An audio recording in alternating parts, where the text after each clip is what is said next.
Hi అందరికీ నమస్కారం. జగన్మోహన్ రెడ్డి గారు ప్రతిపక్ష నేతగా అట్టర్ ఫెయిల్యూర్ అయ్యారు.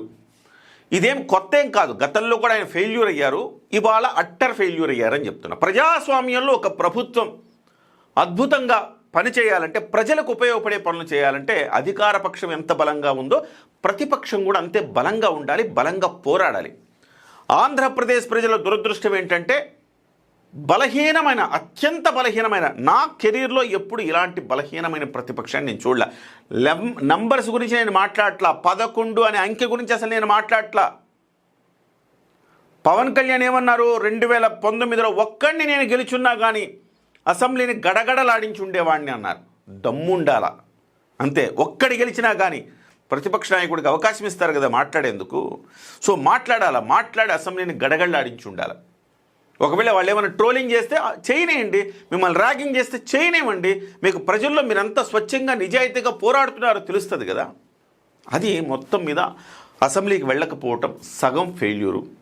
ఇవాళ నేరస్తుల్ని బ్యాక్ చేస్తున్నాడు ఆయన, నేరస్తుల్ని వెన్నుతట్టి ప్రోత్సహిస్తూ ఉన్నాడు. అసలుకి ప్రజలకు ఉపయోగపడే పనులు, ప్రజలకు ఉపయోగపడే అంశాలు ఈ ప్రభుత్వంలో కూడా, ప్రభుత్వాలు ఏవైనా తప్పులు చేస్తాయండి, సహజం. అది ఎంత గొప్ప ప్రభుత్వం అనుకున్నా తప్పులు చేస్తాయి. 100% మందిని సాటిస్ఫై చేయలేవు. అట్లీస్ట్ మెజారిటీ ఒక 60-70% మందిని సాటిస్ఫై చేసినా నెక్స్ట్ మళ్ళీ వాళ్ళ గవర్నమెంటే వస్తుంది. మరి అట్టర్ ఫెయిల్యూర్ అయిపోయి 30-40% సాటిస్ఫై చేశారంటే ఖచ్చితంగా పోద్ది అనుకోండి, జగన్మోహన్ రెడ్డి ప్రభుత్వం పోయినట్టు. కానీ ఇవాళ ప్రభుత్వంలో కొన్ని తప్పులు జరుగుతున్నాయి, కూటమి ప్రభుత్వంలో కూడా. అవి కదా ఎత్తు చూపాలి, ప్రజలకు మంచి చేసే పనులు చేయాలి కదా. కానీ జగన్మోహన్ రెడ్డి గారు ఏం చేస్తున్నారు, అవి చేయడం మానేసి నేరస్తులకి వంత పాడుతున్నాడు. సో శ్రీకాకుళంలో జరిగిన ఇన్సిడెంట్కి వచ్చే ముందు జగన్మోహన్ రెడ్డి గారు ఎన్ని రకాలుగా, అసలు ప్రతిపక్ష నాయకుడు ఎలా ఫెయిల్యూర్ అయినా 2-3 ఇష్యూలు మనం చెప్పుకుందాం. ఒకటి భోగాపురంలో ఇవాళ క్రెడిట్ మొత్తం నాదే అంటాడు. అసలు దానికి సంబంధించి ఇనిషియేషన్ చేసింది చంద్రబాబు నాయుడు గారు 2014 నుంచి 19 కాలంలో. కేంద్ర ప్రభుత్వం అనుమతులు తెచ్చింది చంద్రబాబు నాయుడు గారు. ఆ రకంగా భూసేకరణకు నోటిఫికేషన్ ఇచ్చింది చంద్రబాబు నాయుడు గారు. ఇవన్నీ చేసిన తర్వాత దాన్ని అడ్డుకున్నది ఎవరు, జగన్మోహన్ రెడ్డి గారు. ఎర్ర బస్సు కూడా లేని చోట ఎయిర్ బస్ అవసరమా అనింది జగన్మోహన్ రెడ్డి గారు. రైతులు భూములు ఇవ్వద్దని చెప్పి నానా యాగి చేసి గందరగోళం సృష్టించింది జగన్మోహన్ రెడ్డి గారు. అధికారంలో లేనప్పుడు ఇంత గందరగోళం చేసిన జగన్మోహన్ రెడ్డి గారు అధికారంలోకి వచ్చిన తర్వాత ఆ తప్పులన్నీ ఒప్పులైపోయి చివరికి ఆయన 2023లో అంటే ఒప్పందం చేసుకున్నారు, కొనసాగించాడు. అంతవరకు జగన్మోహన్ రెడ్డి గారిని మనం అభినందించాలి, కొనసాగించాడు. అడ్డుకోకుండా అమరావతిని ఎట్లయితే అడ్డుకొని సర్వనాశనం చేసి అట్లా చేయకుండా కొంతమేరకు ఇది బెటర్ అనుకుంటా. సో ఆ రకంగా తర్వాత ఏం చేశాడు ఆయన, దాన్ని శంకుస్థాపన చేసి ఆ తర్వాత వదిలేస్తే చంద్రబాబు నాయుడు గారు గవర్నమెంట్ వచ్చి ఇవాళ కూటమి ప్రభుత్వం కంప్లీట్ చేసింది. ఇవాళ క్రెడిట్ నాదే అంటాడు జగన్మోహన్ రెడ్డి గారు. ఒకప్పుడు వ్యతిరేకించింది మీరే, ఇప్పుడు మళ్ళీ క్రెడిట్ నాదే అనేది మీరే. అలాగే అమరావతికి సంబంధించి 30,000 ఎకరాలు కావాలన్నది మీరే, ఆ తర్వాత అమరావతిని సర్వనాశనం చేసింది మీరే. మళ్ళీ 3 రాజధానులు అన్నది మీరే, లేదు ఇప్పుడు మావిగాని అంటున్నది మీరే. అసలు ఏమన్నా కొంచెమన్నా ఆలోచన ఉందా? లేదుగా. సో ఇట్లా అనేకమండి, 1 కాదు 2 కాదు. డేటా సెంటర్ వద్దని చెప్పింది ఆయనే, మళ్ళీ దానికంతా నేనే చేశాను, క్రెడిట్ నాదే అంటున్నది ఆయనే. ఎట్లా అర్థం చేసుకోవాలి? మీరు అధికారంలో ఉన్నప్పుడు ఒకలాగా, ప్రతిపక్షంలో ఉన్నప్పుడు ఒకలాగా మాట్లాడితే, కన్స్ట్రక్టివ్ ప్రతిపక్షంగా మీరు లేకపోతే, అధికార పక్షానికి ఎలాగో మీరు అర్హులు కాదు, కనీసం ప్రతిపక్షానికి కూడా అర్హులు కాకపోతే ఎట్లా? సరే, అసలు విషయానికి వచ్చేద్దాం. ఇవాళ సాయి కృష్ణ అంటే జగన్మోహన్ రెడ్డి గారు ఎంతలాగా నేరస్తుల్ని వెనకేసుకొస్తున్నారు ఆయన ఈ మొత్తం 2024 నుంచి చూస్తున్నాం. అనంతబాబు చంపేసి ఒక వ్యక్తిని డోర్ డెలివరీ చేస్తే అలాంటి నేరస్తుడిని మీరు వెంట పెట్టుకుని అసెంబ్లీకి వెళ్ళారు. 2024లో ఫస్ట్ గెలిచిన తర్వాత వెళ్ళిన అసెంబ్లీకి మార్పు రాలేదేంలో అనుకున్నాం. తర్వాత మళ్ళీ మీరు సాయి కృష్ణ అనే ఒక 23 నేరాలు ఉన్న సాయి కృష్ణ, 23 కేసులు ఎదుర్కొంటున్న సాయి కృష్ణ లాకప్ డెత్ అయ్యాడు అన్న ఒక వార్త వచ్చిన తర్వాత వెళ్ళి సాయి కృష్ణకి మద్దతు ఇచ్చాడు, సాయి కృష్ణ కుటుంబానికి మద్దతుగా నిలబడ్డాడు. అసలుకి అది లాకప్ డెత్తా కాదా, అసలు ఏం జరిగింది, విచారణ జరుగుతోంది. ప్రభుత్వం విచారణ చెయ్యాలని అడగడం వేరు, ఆ కుటుంబం దగ్గరికి వెళ్ళి 20 లక్షల రూపాయల ఆర్థిక సహాయం ఆ కుటుంబానికి చేసి, అతనేదో స్వతంత్ర సమరయోధుడైనట్టు 20 లక్షల రూపాయలు ఏదో భారత సైన్యంలో చేరి యుద్ధం చేసి, యుద్ధంలో ప్రాణాలు పోతే ఇస్తారు కదా, అట్లా ఇచ్చారు జగన్మోహన్ రెడ్డి గారు. పవన్ కళ్యాణ్ గారు కూడా ఇచ్చారు. ఎవరికి ఇచ్చారు? పహల్గామ్ దాడిలో మృతి చెందిన వ్యక్తికి ప్రభుత్వం ఫెయిల్యూర్ వల్ల మా వల్ల ఒక వ్యక్తిని కుటుంబ పెద్దను కోల్పోయిందని 50 లక్షల రూపాయలు సొంత నిధులు ఇచ్చారండి. మీరెవరికి ఇస్తున్నారు నిధులు? సాయి కృష్ణ అనే ఒక క్రిమినల్కి చనిపోయినందుకు వాళ్ళ కుటుంబానికి మీరు 20 లక్షలు నిధులు ఇచ్చారు, డబ్బులు. అంటే మీరు ఎవరిని సపోర్ట్ చేస్తున్నారనే దానికి ఒక కంపారిజన్ చెప్తా ఉన్నా. సరే, ఆ రోజు మీరందరూ మాట్లాడిందంటే బాధ్యతల పక్షాన మాట్లాడుతున్నాము అన్నారు.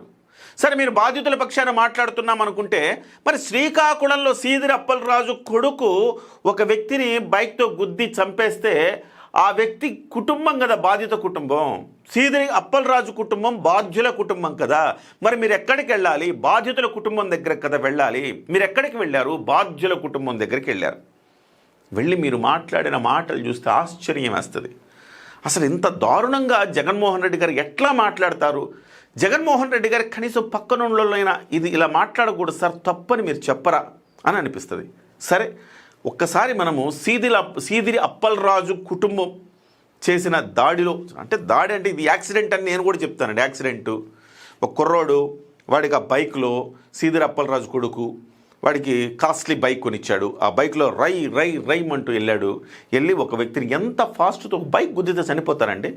ఎంత వేగంగా గుద్ది ఉంటే చనిపోయి ఉంటాడు అతను చనిపోయాడు. గొర్రెల కాపరి చనిపోయాడు. జగన్మోహన్ రెడ్డి గారు మీకు గనక కనీసం ఒక ఇంగితం ఉండుంటే మీరేం చేయాలి తెలుసా? మీరెళ్ళి ఆ కుటుంబాన్ని పరామర్శించాలి. ఆ కుటుంబాన్ని పరామర్శించి వాళ్ళకు ఆర్థిక సహాయం చేసి ఒక 50 లక్షలు, ₹1 ఆర్థిక సహాయం చేసి ఆ తర్వాత మీరు సీదిరి అప్పలరాజు దగ్గరికి వెళ్ళాలి. మీరు హత్యాయత్నం చేశాడు సీదిరి అప్పలరాజు, ఇది హత్య కుట్ర పెట్టారు సీదిరి అప్పలరాజు మీద, తప్పు అని మీరు అంటున్నారు. ఆ పిల్లాడు యాక్సిడెంట్ చేశాడు, ఇది యాక్సిడెంట్గానే ఉంది. కానీ సీదిరి అప్పలరాజు ఏం చేశారు? దాన్ని మాయ చేసి, కుట్ర చేసి, కుతంత్రం చేసి ఇంకొక పిల్లాన్ని ఇరికిచ్చి వీళ్ళ పిల్లాన్ని కాపాడుకునేందుకు కుట్ర చేశాడు. ఇది అసలు కేసు. దీని మీద ఆయన లోపల పెట్టారు. అంతే తప్ప యాక్సిడెంట్ కోసమే పెట్టేలా. యాక్సిడెంటల్గా జరుగుతుంది కాబట్టి యాక్సిడెంట్ అయితే ఖచ్చితంగా దానికి తగ్గ చట్టాలు దానికి ఉంటాయి. మీరు ఆ కుటుంబం దగ్గరికి వెళ్ళి దాన్ని మాట్లాడుకుని వాళ్ళకి భరోసాగా నిలవాల్సిన పరిస్థితిలో ఇవాళ బాధ్యుల కుటుంబం దగ్గరికి జగన్మోహన్ రెడ్డి గారు వెళ్ళారు. ఏం మాట్లాడారు జగన్మోహన్ రెడ్డి గారు వినే ముందు అసలు బాధితుల బాధ ఏంటో ఒక్కసారి వినిన తర్వాత అక్కడికి వెళ్దాం. మాకు దిక్కు ముక్కు లేదు. మరి నీళ్ళతో పెడుతున్నావా జ్వరంతో ఉన్న పిల్లాడికి? నీట్ చేస్తున్న పరిస్థితి మా ఆయన చచ్చిపోయిన రోజు కూడా మా కూడా ₹10 లేదు. డబ్బు ఉందో, దాని ఉందో, బియ్యం ఉందో చూడండి ఒకసారి వెళ్ళి. ఈ అమ్మాయి అబద్ధం చెప్తుంది. 1,50,000 ఇస్తాను, పాసిపోను నా ఇంట్లో చేస్తుంది నాకు. చూడండి, వాళ్ళ కుటుంబం ఒక కుటుంబ పెద్ద లేక ఎంత దారుణమైన పరిస్థితులు ఉన్నారు. చివరికి తినటానికి తిండి లేక నీళ్ళు వేసుకుని పెడుతున్నారు, నీళ్ళు వేసి అన్నం పెడతా ఉన్నారు. జ్వరం వచ్చింది బిడ్డకి, డబ్బులు లేవు, కుటుంబ పెద్ద చనిపోయాడు, దిక్కు లేదు. ఇలాంటి సందర్భంలో నీళ్లతో అన్నం పెడితే పరిస్థితి. అయితే సీదిరి అప్పలరాజు వచ్చి అంటాడంట, ₹1,50,000 ఇస్తాము, మీరు కేసుని విత్డ్రా చేసుకోండి, ₹1,50,000 ఇస్తాము, మా ఇంట్లో పాచి పని చేయి నువ్వు అన్నాడంట. అంటే శాశ్వతంగా, అంటే మీరు ఏం చేయదలుచుకున్నారంటే ₹1,50,000 ఇచ్చి మీరు ఇంట్లోకి కట్టు బానిస చేసుకోవాలని ప్రయత్నం చేశారు. ఇదే మీరు చేసే న్యాయం? మీరు ఒక మంత్రిగా పనిచేశారు కదా, కనీసం పశ్చాత్తాపం ఇసుమంతైనా లేదా మీకు? నా పాడు తోలమన్నాడు. ఆ డబ్బు ఉన్నది, పదవి ఉన్నది, మాకు పదవి లేదు, మాకు బలం లేదు, మాకు మేమేడు చేయాలి. ఇంకా డాడీ ఏడి నువ్వు మాటకి గుర్తు పెడుతున్నాడు. చిన్నోడే పెద్దోడు ఇంకెక్కువ, చిన్నోడే వేగాడు. భర్తీ చేస్తున్నాడు. డాడీ ఏడమ్మా, డాడీ మేకలకి నాన్న సరికి చెప్తున్నా, నాకేం సమాధానం నన్ను చెప్తాను ఆ పిల్లలకి దిక్కే లేదు. వాళ్ళు అండడుంటే నేడుకి పిలిచిన లేరు. ఈ పది మేము ఇక్కడ ఉన్నాం, రేపు మా ఇళ్ళకి మేము వెళ్ళిపోతాము. ఆ పిల్లలు గ్లాస్ పెడుతుండ్రు, ఇది ఆయన అంటే ఎంత హృదయ విదారకమైన దృశ్యాలు. వాళ్ళ ఫ్యామిలీతో మాట్లాడుతుంటే ఎంతో బాధ కలిగించే అంశాలు. అయితే దీనంతటికీ జగన్మోహన్ రెడ్డి గారు చేయవలసిందేంటి? వెంటనే బాధిత కుటుంబం దగ్గరికి వెళ్ళి బాధిత కుటుంబాన్ని పరామర్శించి వాళ్ళకి ఎంతో కొంత ఆర్థిక సాయం చేసి, ఎంతో కొంత కాదు, ₹1,00,00,000 జగన్మోహన్ రెడ్డి గారు ఇవ్వచ్చు కదా. ఆయన పార్టీ నుంచే కదా జరిగింది ఈ డ్యామేజ్. జగన్మోహన్ రెడ్డి గారు ₹1,00,00,000 ఇవ్వలేరా? లక్షల కోట్లు మూలుగుతున్నాయి కదా, ₹1,00,00,000 ఇవ్వలేరా?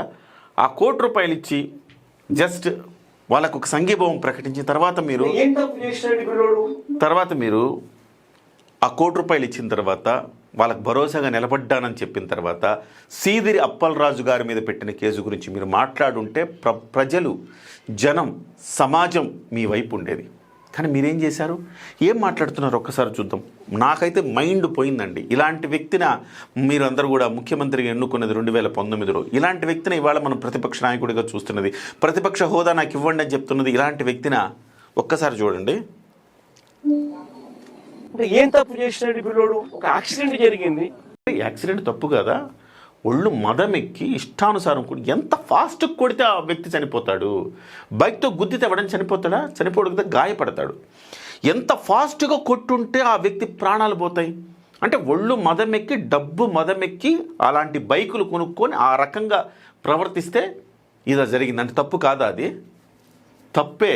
యాక్సిడెంట్ అయినా తప్పే కదా. పొరపాటున జరిగింది. జరిగిన దానికి నిజంగా పొరపాటున జరిగింది. Yes, okay. మనుషుల్లో ఎవరైనా ఉంటే వాళ్ళతో ఇద్దరితో కూర్చోబెట్టుకొని పొరపాటు జరిగిందమ్మా. మనిషి అన్నవాడు ఎవడైనా ఉంటే వాళ్ళతో వీళ్ళతో ఇద్దరిని కూర్చోబెట్టుకొని మాట్లాడాలంట. మరి నువ్వు మనిషివి కదా, నువ్వు చేయొచ్చుగా పని. నువ్వు మనిషివే కదా, నీ పార్టీ వ్యక్తులే కదా ఆ రకంగా చేసింది. ఒక కుటుంబానికి పెద్ద లేకుండా చేసిన నీ పార్టీ వ్యక్తులే కదా, నువ్వు మనిషివే కదా. నువ్వు మనిషివి కాదా? నువ్వు మనిషి అన్నవాడైతే ఇలా చెయ్యాలంటున్నావు కదా, మరి నువ్వు మనిషివే కదా, నువ్వు చేయొచ్చు కదా. కాంపెన్సేషన్ ఇంతకన్నా ఇంత ఎక్కువ ఇస్తామమ్మా, నీ కుటుంబాన్ని పూర్తిగా మేమే అన్ని రకాలుగా చూసుకుంటామమ్మా అని చెప్పి వీళ్ళతో భరోసా ఇప్పించాలి. నిజంగా అప్పలరాజు కూడా ఆ పని కూడా చేయడానికి కూడా ముందు కూడా పోయినాడు పాపం. ఏం పోయాడు అప్పలరాజు? చూడండి, అప్పలరాజు ఆ పని కూడా చేయడానికి ముందుకు వెళ్ళా అంట అప్పలరాజు. మరి అప్పలరాజు ఏ పని చేయడానికి వెళ్ళాడు? ఇందాక ఆమె ఏం చెప్పింది? ₹1,50,000 ఇస్తాం మా ఇంట్లో పాచి పని చేయండి అని కట్టు బానిస చేసేందుకు ప్రయత్నం చేశాడు అప్పలరాజు. అదే మీరు చేసే న్యాయం? ఒక మనిషి ప్రాణం విలువ ₹1,50,000, దట్టు వాళ్ళు వచ్చి పాచి పని వాళ్ళ ఇంట్లో చేయాలి ఎవ్రీడే. కట్టు బానిసం చేసుకోదలుచుకున్నారా? ఇంటి పెద్ద లేడని చెప్పేసి ఇదా మీరు చేసింది? ఇదా మీరు సాయం? ఈ పెద్ద మనిషి అంటాడు ఎవరైనా కూర్చోబెట్టుకుని మాట్లాడాలంటాడు. మరి కూర్చోబెట్టుకుని నువ్వు ఎందుకు మాట్లాడలేదు జగన్మోహన్ రెడ్డి గారు? కూర్చోబెట్టుకుని మాట్లాడు, ₹1,00,000 ఇవ్వచ్చు కదా, ఎందుకు కూర్చోబెట్టుకుని మాట్లాడలా నువ్వు? ఆ వ్యక్తి, చనిపోయిన వ్యక్తి గురించి జగన్మోహన్ రెడ్డి గారు ఏం మాట్లాడతారంటే, ఒక గొర్రెల కాపరి 45 సంవత్సరాలు ఉంటాయి అంటే వయసు అయిపోయింది. 40 సంవత్సరాలు అంటే వయసు అయిపోయింది, చచ్చిపోవచ్చా? గ్యారెంటీ ఇంకా చచ్చిపోవచ్చా? 40 సంవత్సరాల తర్వాత బతకడానికి వీల్లేదా? చచ్చిపోయే వయసు అది. 40 సంవత్సరాలు చచ్చిపోయే వయసా? మరి మీ వయసు ఎంత జగన్మోహన్ రెడ్డి గారు? మీకెందుకు ఇంకా ఆరాటం? ముఖ్యమంత్రి కావాలన్న ఆరాటం ఎందుకు మీకు? ఇంకా మీ వయసు కూడా అయిపోయింది కదా జగన్మోహన్ రెడ్డి గారు.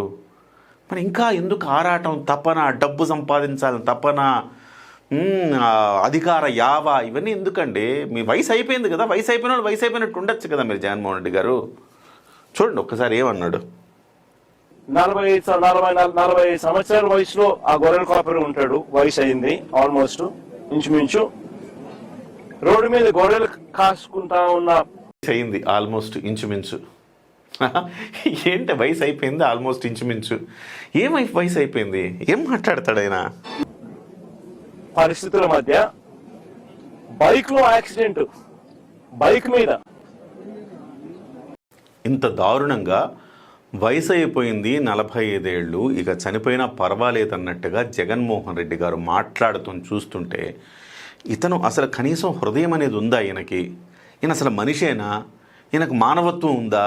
ఇలాంటి మనిషిన ఈ రోజుల్లో మన రాష్ట్రం భరిస్తూ ఉంది అని అనిపిస్తూ ఉంది. అంటే వాళ్ళు చనిపోయినా పర్వాలేదు, 1,50,000 ఇచ్చి, కేవలం 1,50,000 ఇచ్చి పాచి పనులు చేసుకోవడానికి పెట్టుకుందాం అనుకున్నారు చూసారా? అది దారుణమైన అంశం. ఇలాంటి వ్యక్తి ఈ రాష్ట్రానికి ఉండటం దురదృష్టకరం.